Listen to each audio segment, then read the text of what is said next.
On to another question, which is like, kind of slightly difficult, but I just think we should talk about it. It's very sensitive, politically sensitive. Jobs and employment. I heard that about 12 crore jobs or 120 million jobs will be lost, mostly laborers and small traders.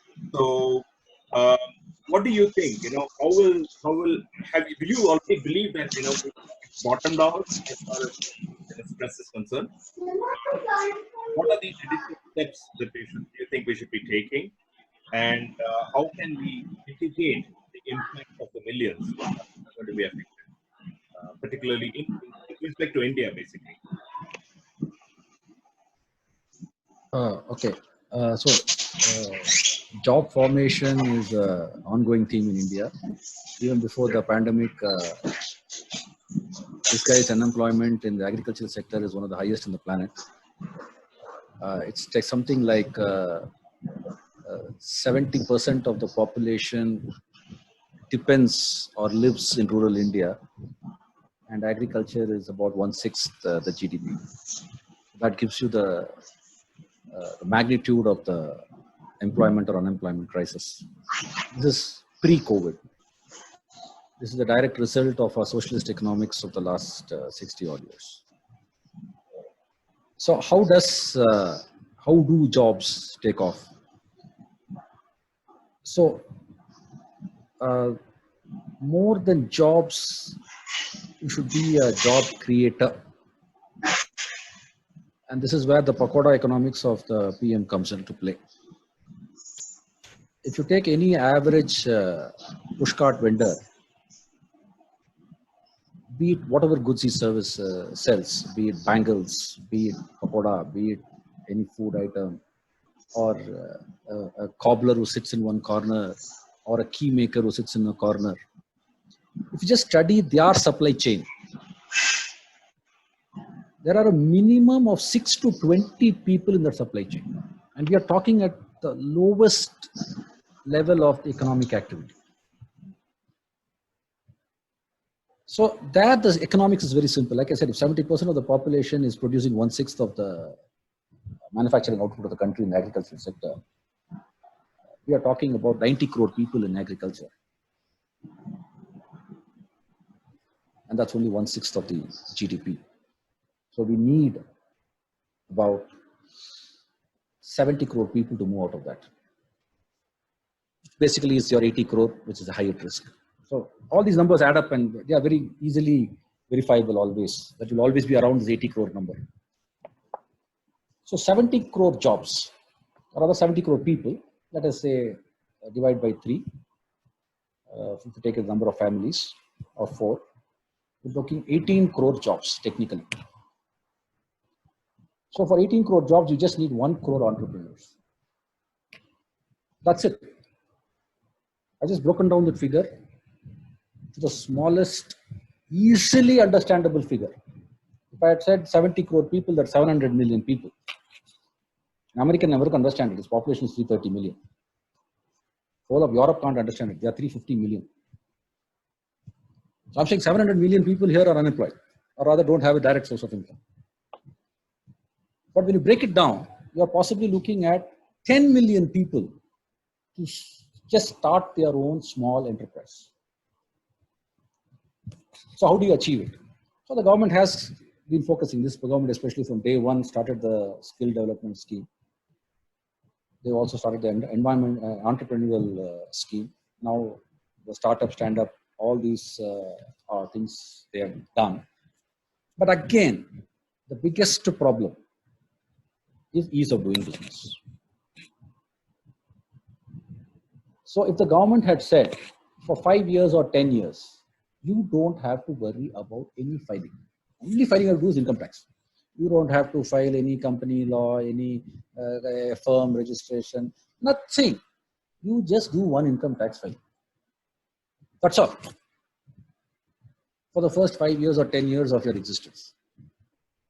Just imagine what that one single act would do to these 1 crore potential job givers.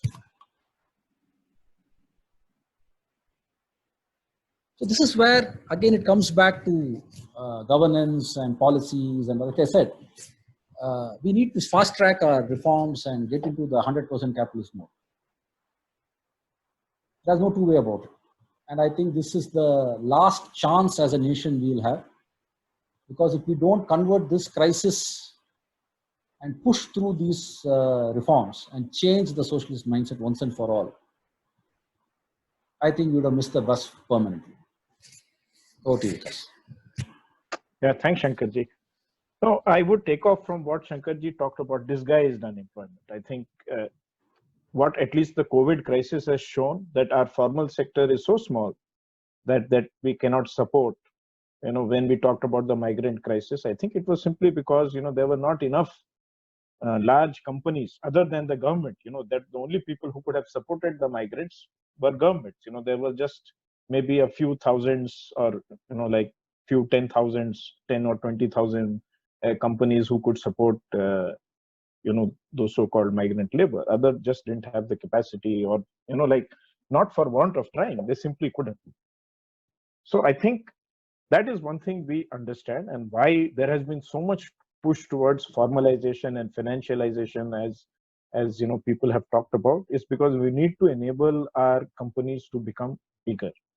That is when people will get better wages. Most of the time, I think if you compare what your parents earned and what you earned, what we people earn in India, it's not because we are very much better than our parents were. It's just that we have had the luck of working in companies that can pay you better. My father retired as the head of a machine building plant. I think head of a machine building plant. He probably had more people under him, but my starting salary, I think, was higher than his, or something, or in the same range. So that is a testament to the fact that we require companies who can pay. And that can happen if you have companies who are competitive and productive on a world scale. And that is where we lack. And that is what, as Shankarji said, this is a chance that we need to correct this so that we can pay our people more. In the short term, there will be an impact on employment. What happens to those people? And there are lots of people joining the employment, and the number Shankarji has quoted. I am hoping that will be taken up by whatever other aspect of the things that Shankarji talked about, Startup India, Stand Up India, they are able to do some of that, so that they are not thrown out on the roads.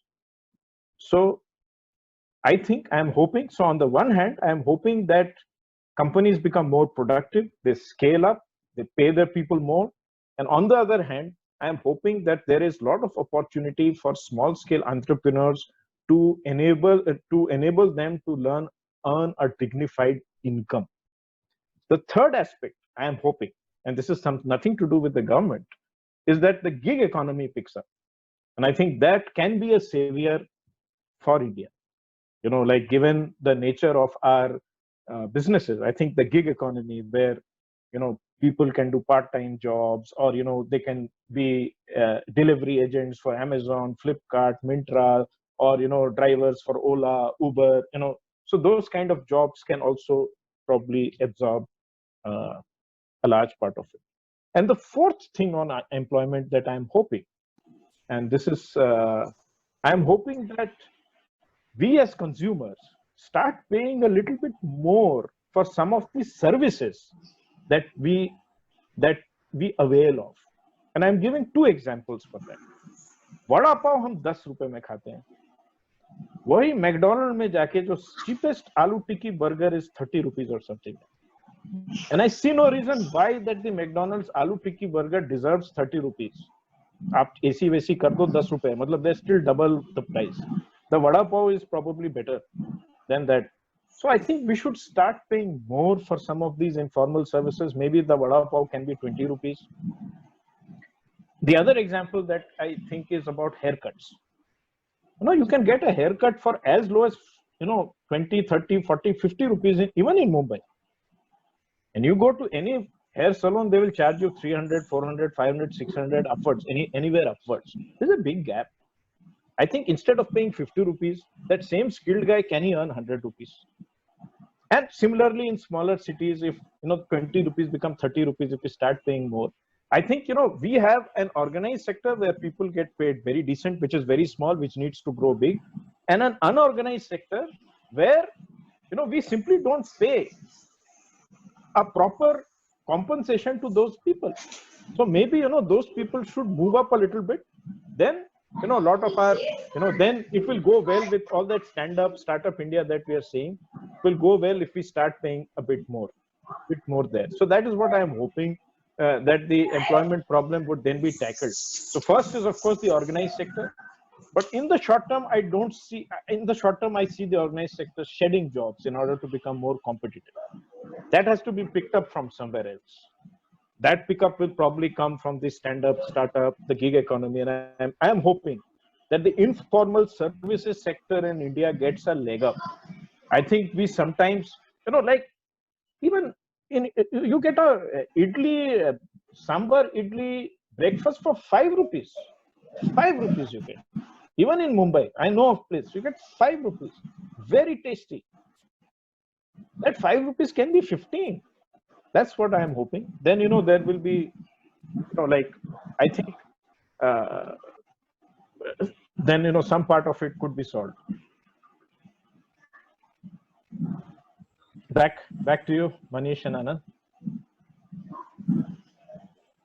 Manish, you go ahead. I mean, I think we have just one question.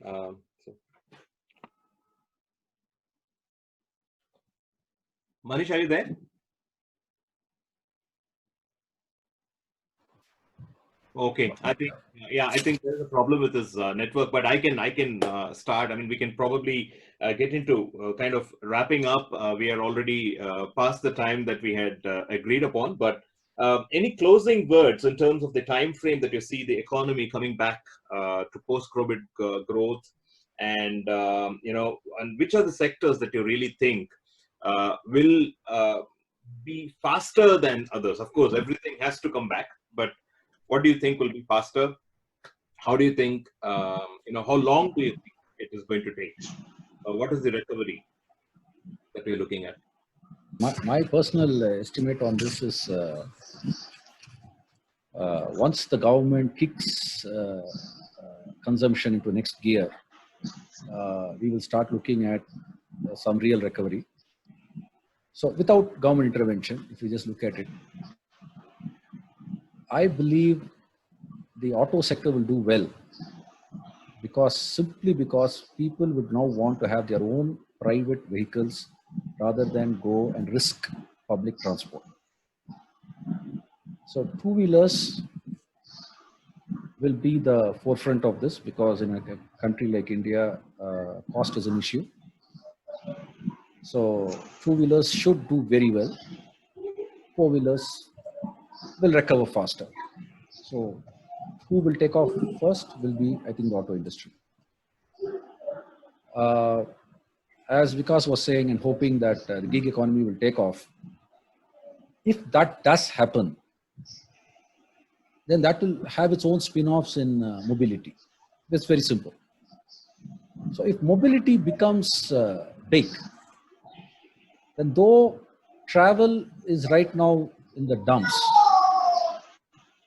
it may actually start functioning. I don't see it growing, but instead of being dead for the next couple of years, it may actually have some life. And the gig economy will also do one more thing. India, after this government took over 6 years back, went for 100% electrification of the country, of all villages. And then they have since been on a 100% electrification of all the houses. So this saw some fantastic growth numbers in units of power consumption. I mean, the world is growing at 0.5% or minus 0.2% in electricity consumption. India was in double digits for almost 3-4 years. Now in the last 3 months, we are at minus 40%. So power is something which will again take off thanks to the gig economy. It will of course never ever replace the power guzzlers in the industry, manufacturing industry. But instead of a minus 40, we may be looking at a minus 15. That is the impact the gig economy can bring in. and services will take off first.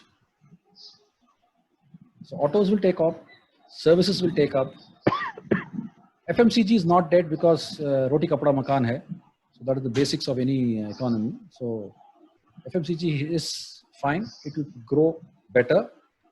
But FMCG has always been a very highly competitive space. So as Vikas said, the Vada Pav economics there will take care of itself. So it's not going to just shoot off, but its volume growth, instead of a degrowth in double digits, maybe a degrowth in lower single digits. That itself is a win, according to me. Because a lot of local brands are now suddenly up in business. So the big brands will have some degrowth in volume terms. The rest of the manufacturing, like I said, where there's demand, there will be supply. So that their supply will only happen when the demand shows itself. They're not going to go and manufacture and have stock and then say, okay, buy. That's not going to happen now. So where demand picks up, they will come into play. So the last, like I said, will be your travel, hotel, tourism. This will be the last legs to come to life. Like I said, the gig economy may, because of its demand on mobility, give some life to travel. But travel will never be the way it was. I don't see this fear going away for the next couple of years. Even if you find a vaccine, I don't see the fear going, because till the last man is vaccinated, the fear is not going. Yeah, Vikas. Yeah, as Shankarji had earlier pointed out, wherever the fear is less, recovery will happen faster. Wherever, the need is, it's an essential product, like as roti kapda makan, as he talked about, in the recovery will be faster. Wherever fear is high or it is discretionary, it will be either late or somewhere in between. But having said that, I do think that the recovery so far has surprised us. Nobody was thinking that the recovery will be as not recovery. Whatever is seeing, it is much better than what everybody was talking 15 days, 1 month back. Large part of it is driven by the fact that the agriculture has held up. Today is Kargil Vijay Divas. So it's really Jai Jawan, Jai Kisan for the moment for India. It is the Kisan who is holding up the economy, and Jawan anyway has a lot of work to do on our borders in the recent past. So agriculture has done well. So that has helped our economy, and a good monsoon, if nothing else, creates a lot of optimism. There is, and again I'm saying, I cannot prove this, but given the so many songs that are made in our films regarding monsoons and rains and so on, I think there is a direct correlation between national confidence and rains in India. And this year, fortunately or unfortunately, Indra Dev has been kind to us. So I think that will rub off on the economy. And if there is no drastic shutdown because of the COVID situation, I do think that starting with Ganpati in Mumbai, we'll see an uptick on the economy. The festive season will be good, because I firmly believe good monsoons, good mood, good national confidence.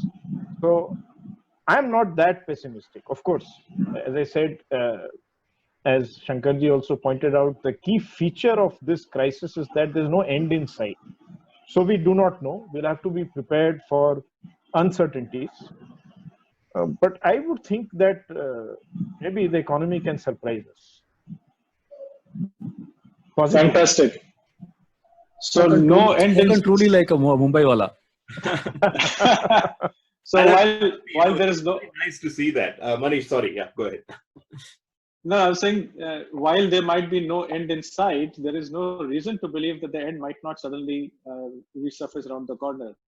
And Vikas spoke about films and its correlation with national confidence.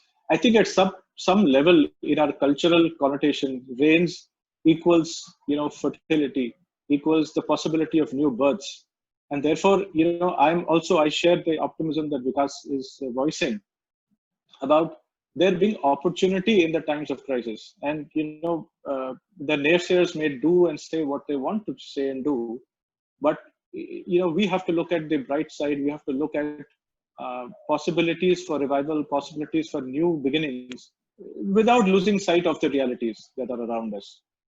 Yeah. So yeah, very, very good and energizing discussion. I think we have taken away a lot of positives out of this. Just to quickly talk about some of the key things that stood out. Like we said at the beginning, this is not something that has suddenly emerged in the last 3 or 4 months. The roots or the underlying causes have been persisting for some time. It is just that they have shown up in a more drastic way and shown the ugly effects of it because of what has unfolded in the last few months in the world. It's a great opportunity for us to reset to zero and restart the economy in many ways. Look for domestically relevant, homegrown solutions for problems that are uniquely Indian.